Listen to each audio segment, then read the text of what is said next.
Ouh, les loulous! Je suis le loup! Le chien est le meilleur ami de l'homme et le meilleur cousin du loup. Partons à sa découverte. Le chien est un animal domestique. Cela veut dire qu'il peut vivre avec les hommes et les enfants, contrairement aux animaux sauvages. Regarde ce beau chien. Tu reconnais sa queue, ses pattes avec ses petits coussinets en guise de chaussons, son nez appelé truffe et ses dents pointues. Ce sont les crocs. Grrr. Attention aux doigts. Le chien aboie.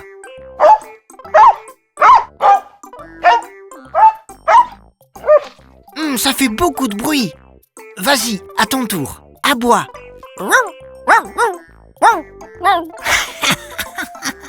La maman s'appelle la chienne et son bébé, c'est le chiot. Il a toujours des frères et sœurs qui forment une portée. Regarde comme ils sont mignons, blottis les uns contre les autres. Il existe toutes sortes de chiens. Des énormes, des minuscules, des jaunes, des noirs. Ces différents chiens, ce sont les races. Le plus petit est le chihuahua. Il fait la taille d'un lapin. Le plus gros est le dog allemand. Il fait la taille d'un poney. À ton avis, parmi ces trois animaux, lequel n'est pas un chien? Mais oui, c'est celui-là, c'est un chat. Les chiens sont carnivores. Ils mangent surtout de la viande. Et ils sont les meilleurs amis des hommes. Ils les aiment autant que les hommes les aiment. Burk, c'est tout mouillé! D'ailleurs, ils les aident beaucoup pour garder les moutons, D'accord, oui. pour garder la maison, pour guider les personnes aveugles, pour sauver les gens de la noyade ou des avalanches. Ou pour faire des câlins. Wouhou! Si tu veux être au courant de mes prochains reportages, abonne-toi à ma chaîne. Après les câlins des chiens, partons à l'aventure visiter les châteaux forts. Wouhou!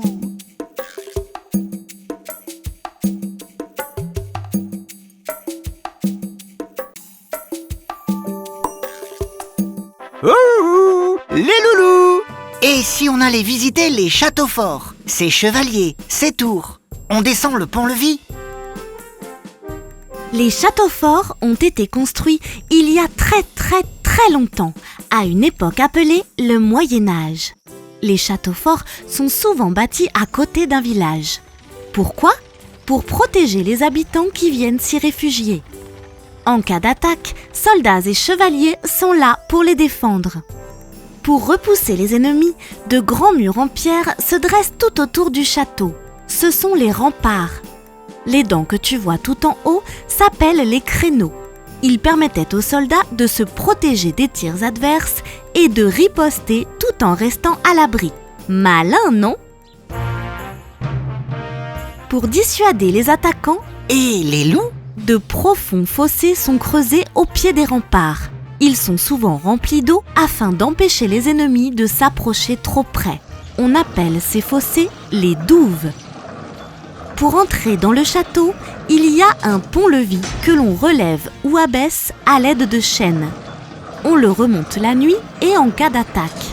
Et même si les assaillants arrivent à atteindre la porte d'entrée et à l'ouvrir, ils se trouvent bloqués par la herse, une lourde grille en fer particulièrement solide. J'ai toujours rêvé de rentrer dans un château fort. On va le visiter? Le donjon, c'est la plus haute tour du château.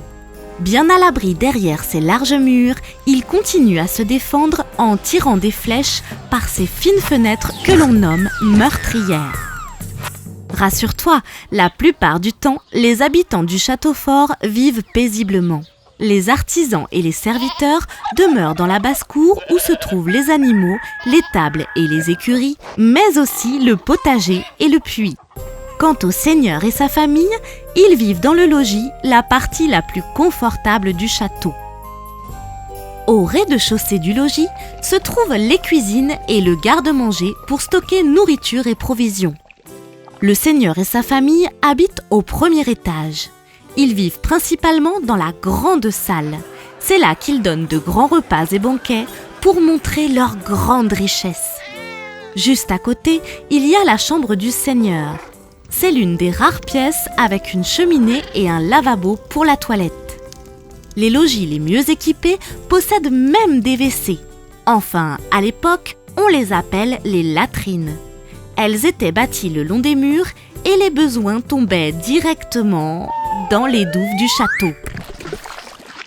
Bah, c'est dégoûtant. Voilà, c'est fini pour le Moyen-Âge, mais tu peux découvrir de nouveaux docks. Je te propose d'aller faire un tour chez les pompiers, à bord de leur fabuleux camion.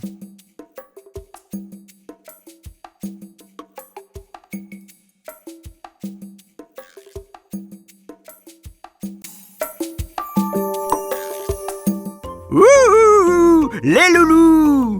Moi, j'adore les nounours. Et toi?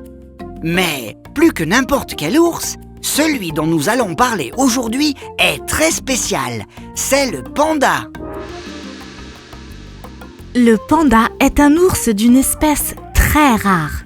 On ne le trouve à l'état sauvage que dans quelques réserves de Chine.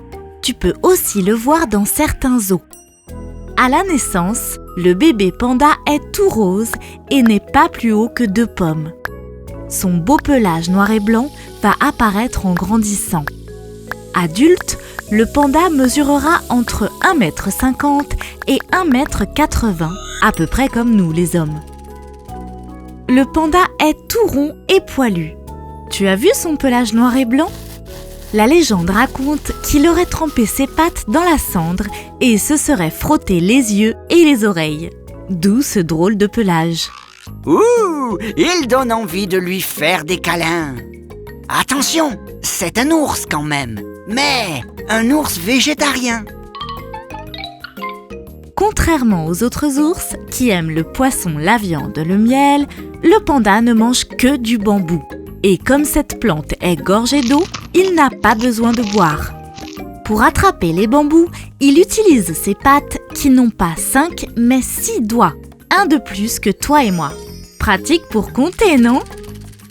Le panda mange la moitié de la journée et doit souvent se déplacer pour trouver son bambou, car il mange énormément. Le reste du temps, il dort. Ouh, quel gros paresseux! Le panda a un cri aigu qui ressemble à un geignement.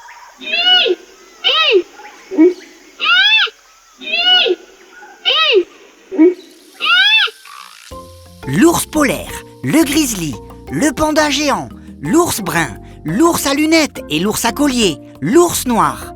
Tous ces ours existent-ils? Oui, on compte 8 espèces d'ours vivantes.